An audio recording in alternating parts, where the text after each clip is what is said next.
maison de la presse a suivi la mort dans l'âme, la situation des confrères incarcérés. En réalité, la maison de la presse a initié beaucoup d'activités pour améliorer ses relations avec le monde judiciaire. Il faut avouer que nos partenaires de la justice n'ont pas été à la hauteur de nos attentes quant à la création d'un espace de paix et d'entente.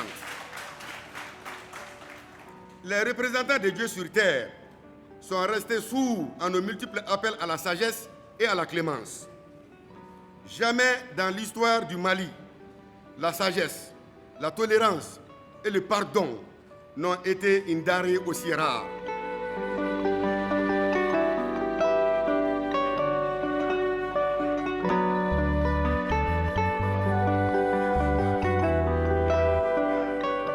Aujourd'hui, notre priorité demeure la recherche de solutions susceptibles d'aboutir à la libération des confrères Chahana Takiou, Abdraman Keïta, Youssouf Sissoko.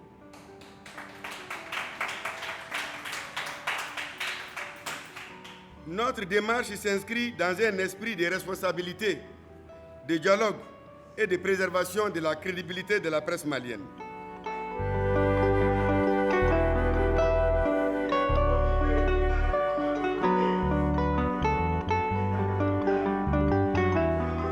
La maison de la presse réaffirme également l'attachement de la profession au respect des principes de liberté de la presse et des droits des journalistes.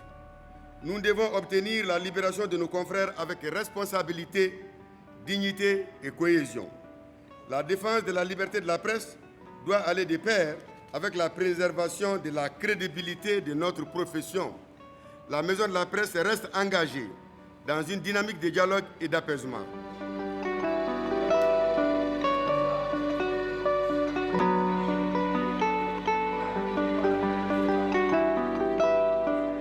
La maison de la presse invite l'ensemble des professionnels des médias à demeurer mobilisés, solidaires et surtout disciplinés.